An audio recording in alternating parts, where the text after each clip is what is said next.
welcome to my kitchen. This is the first time I'm doing a live demonstration of one of my special recipes. Today we are making butternut squash soup. Shout out to my girlfriend Laura in New York for giving me the idea many months ago, probably last year. I kind of took the recipe and ran with it and added things that I love in it.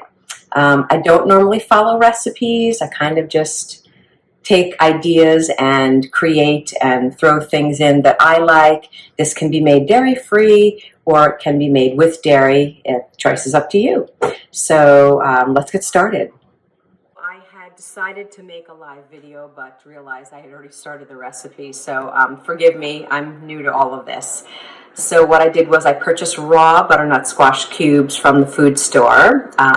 I usually purchase mine at Trader Joe's, and I purchased 4 bags. They're pretty small bags, but anyway, I made 4 of them. I love leftovers, and I placed them on a cookie sheet and I roast them in the oven with different spices and seasonings. And here are the seasonings that I have included in today's recipe: avocado oil, Himalayan pink salt, pepper, ground cinnamon, nutmeg, and some ginger. And here is my butternut squash that I have placed in the oven. I cook it at 350 degrees for 45 minutes. And here is the butternut squash right out of the oven. I love roasting it with the seasonings ahead of time. It gives it a much more flavorful taste. Now it's time to start our soup. You can add whatever you like, but for me, I've added 1 large chopped up onion, 3 stalks of celery, and 1 small green apple into my pot with some avocado oil. And I stir my ingredients so they get nicely coated with the oil, and I want the onions to become translucent, so I'm going to saute for about 3 to 4 minutes. You can add a little extra salt to your mixture, a little bit more pepper. Okay, I have added my roasted butternut squash to the mixture, and now I'm going to add a container of organic free-range chicken broth to the mixture.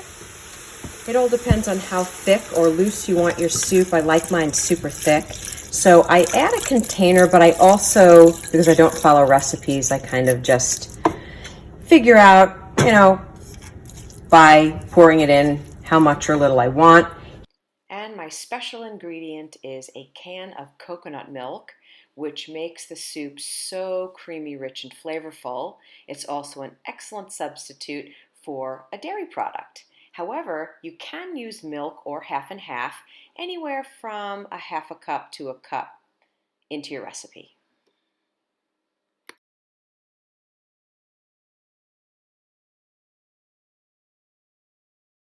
Next, I take my immersion blender and I'm going to puree everything so it's nice and smooth.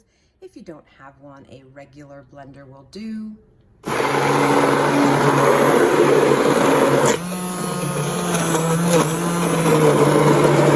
Okay, so I'm done pureeing, and I realize that it's a little bit too thick for me, so I'm just going to add a little bit more chicken broth to it. That's what I talk about when I say I don't follow recipes. I kind of wing it and I go by the eye. So just wanted to add a little bit more. Oh, and I realized I forgot an apple, so I'm going to have to puree that. And I just wanted to mention, for those of you that are vegetarian, you can certainly use a vegetable stock or broth instead of chicken. So I just gave it a taste and it is absolutely amazing. Of course, once you sample it, if you want to add a little bit more salt, pepper, that's entirely up to you, depending upon your taste. So I have these wonderful little mugs that I serve my soup in. Tastes delicious. What I like to do is add a little sprinkle of parsley, a little dollop of some tortilla strips on top, and voila, there's your soup. Thanks so much for watching my tutorial on butternut squash soup. Hope you guys get a chance to make it. And don't forget to follow me on Instagram and YouTube, Fit and Fierce with Cindy. Bon appetit!